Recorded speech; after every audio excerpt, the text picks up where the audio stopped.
கர்த்தருடைய பரிசுநாமத்துக்கு ஸ்தோத்திரம். தாவீதை குறித்து நம்ம கடவுள் சாட்சி சொல்லும்போது, என் இருதயத்துக்கு ஏற்றவன் சொல்லி தாவீத குறித்து அழகா கடவுள் சாட்சி சொல்லிருவார். ஸோ நம்மளுடைய வாஞ்சை எப்படி இருக்கும்னா, நம்மளை பார்த்து கடவுள் சொல்லணும். இல்ல உங்க பேர் போட்டுக்கங்க. இவன், இவள் என் இருதயத்துக்கு ஏற்றவன் அப்படின்னு சொல்ற ஒரு சாட்சியுள்ள வாழ்க்கை தாங்க நம்ம வாழணும். தாவீதை குறித்து நெறைய காரியங்கள் நம்ம படிக்கிறோம். நெறைய தவறான காரியங்களும் செய்றாரு. அவர்கிட்ட இருக்கிற ஒரு முக்கியமான கேரக்டர் என்னன்னா, எது செஞ்சாலும் தேவனிடத்துல கேட்டு தாங்க செய்வார். என்ன காரியம் செய்தாலும் கடவுள்ட்ட தான் போவார். அதுதான் ஒரு பெரிய ஒரு கேரக்டர் நம்ம தாவீது கிட்ட இருந்து நம்ம கத்துக்கொள்ள வேண்டியதுங்க. நம்ம எப்படி இருக்கிறோம்? ஏதாவது ஒரு காரியத்த நம்ம கடவுள்ட்ட கேட்கிறோமா? இல்ல நம்மளே டிசைட் பண்ணிட்டு இந்த காரியம் கர்த்தரால் வந்தது. நம்ம எதையுமே கர்த்தரிடத்துல கேட்கிறதே இல்ல. இல்ல கடவுள்ட்ட நம்ம போய் போறதே கிடையாது. எல்லாம் எனக்கு தெரியும். நான் இத்தனை வருஷமா நான் பார்த்துருக்கேன் இந்த உலகத்துல. எனக்கு இது தெரியாதா? இதெல்லாம் போய் கடவுள்ட்ட கேட்கணுமா? ஏன் இந்த சின்ன காரியத்த கூட நான் கடவுள்ட்ட கேட்கணுமா? எனக்கு எவ்வளோ எக்ஸ்பீரியன்ஸ் இருக்கு?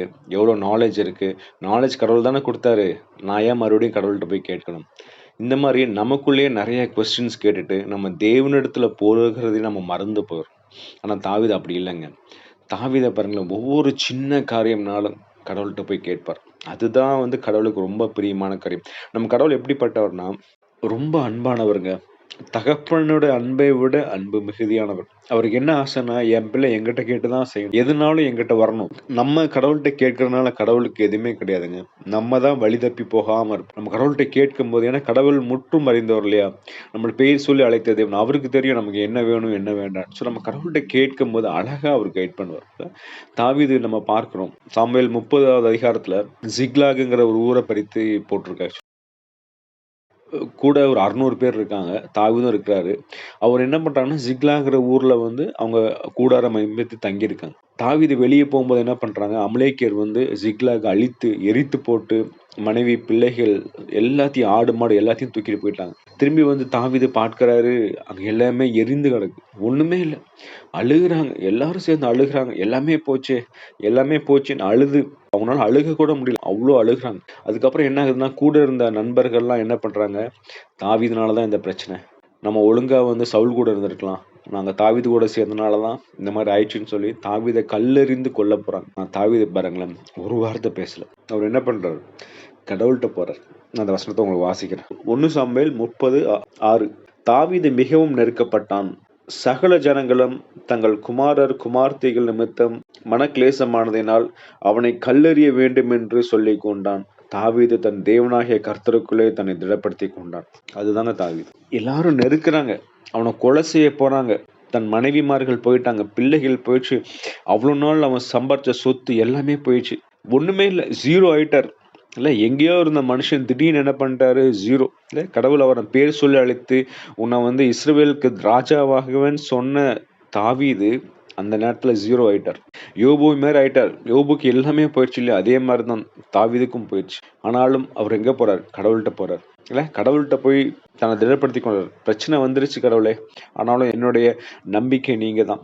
என்னுடைய கேடயம் நீங்க தான் அப்படின்னு சொல்லி அழகா கடவுள்ட்ட போறார்.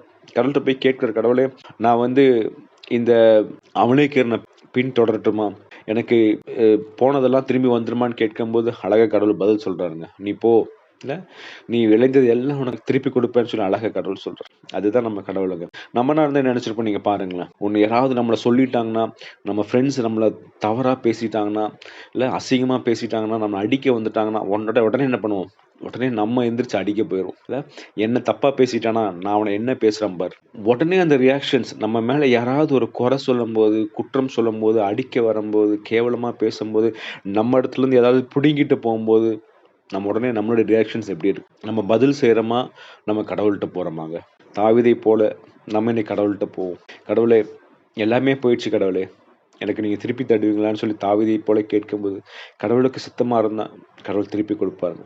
அதனால நம்ம எதை குறித்தும் கவலைப்பட தேவையில்ல. நம்ம அப்பாட்ட போவோங்க ஆக்சுவலா. இல்ல அப்பா வெயிட் பண்ணிட்டு இருக்காரு. எப்ப என் பையன் வருவான்?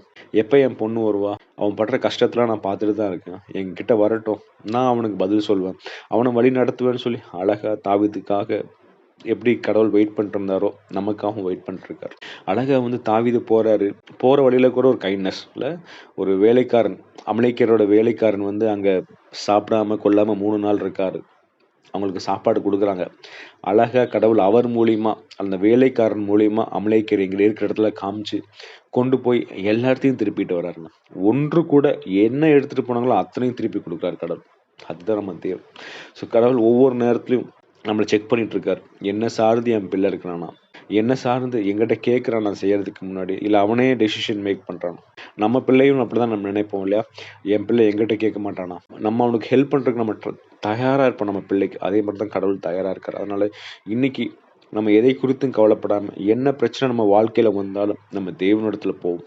அவர் அணைத்து கொண்டு அழகா நமக்கு வழி சொல்வார். நம்ம கேட்க வேண்டியது என்னன்னா, அப்பா நான் என்ன பண்ணணும்? அப்பா நான் என்ன பண்ணணும்? நான் இதை செய்யட்டுமான்னு நீங்க கேட்கும்போது கடவுள் பதில் கொடுத்தா செய்யுங்க. அப்படி இல்லைன்னா வெயிட் பண்ணுவோம். கடவுள் என்னைக்கு சொல்றாரோ அன்னைக்கு வரைக்கும் நம்ம வெயிட் பண்ணி அந்த காரியத்தை செய்வோம். அப்ப எல்லாம் ஜெயமாய் மாறும். இயேசு கிறிஸ்து அப்படிதாங்க செஞ்சார் இல்ல. அவர்னால அந்த பாவத்தை தாங்க முடியல. பாவம்னே என்னன்னு தெரியாது. அவர் மேல அந்த உலகத்தின் பாவங்கள்லாம் பிதா சுமத்தின உடனே அவர்னால தாங்க முடியல இல்ல. பாவமறியா சுத்த கண்ணர் பிதாவை விட்டு பிரிஞ்சு போகணுமே இல்ல. இந்த உலகத்தின் உபாதைகள்லாம் அவருக்கு ஒண்ணுமே கிடையாதுங்க. சிலுவையில் மரணம் எல்லாம் ஒண்ணுமே கிடையாது. ஆனாலும் கடவுள் பிதா என்னை பார்க்க மாட்டாரு. ஏன்னா பிதா பாவத்தை பார்க்க மாட்டார். அப்படிப்பட்ட பிதாவிடத்துல நான் எப்படி போய் நிற்பேன்? என்னை பார்க்க மாட்டாரு, என்னை தள்ளி விட்டுருவாரு அப்படிங்கிற அந்த பயம் இல்ல. அவரு கூட ஒரு ரிலேஷன்ஷிப் கட் ஆயிருமேங்கிற அந்த பயத்துல, ஆனாலும் அழகா சொல்றாருல, பிதாவே என் சித்தம் அல்ல உம்முடைய சித்தம். இந்த பாத்திரம் நீங்க கூடுமானால் நீங்கட்டும், ஆனாலும் என்னுடைய சித்தம் இல்லப்பா அப்படின்னு சொல்றாரு பாருங்க. அதுதான் நம்ம கம்ஃபர்ட்னஸ் யாருகிட்ட இருக்கு? நம்ம பிதாட்ட போறோமா, இயேசு கிறிஸ்து போறோமா, இல்ல மனுஷனை நோக்கி போய் கொண்டிருக்க, இல்ல நம்ம பணத்தை நோக்கி போய்கிட்டு இருக்கிறோமா? நம்ம இன்னைக்கு முடிவு எடுப்போம். எல்லாத்துக்காக நம்ம கடவுள்கிட்ட போவோங்க. அவர் நமக்காக வெயிட் பண்ணிருக்கார். நம்மளை கைட் பண்றதுக்கு எப்பவுமே வெயிட் பண்ணிட்டு இருக்கார். அதனால நம்ம மனுஷனை நோக்கி போகாம, நம்மளா டெசிஷன் மேக் பண்ணாம, நம்ம கடவுள்கிட்ட கேட்டு அவருடைய சித்தத்தை அறிந்து அதன்படி செய்யும் போது நம்ம தேவன் மகிமைப்படுவார். நம்மளும் தேவன் மேல அன்பாயிருப்போம். கர்த்தர் நம்மை இந்த வசனத்தை ஆசீர்வதிப்பாராக. ஆமென்.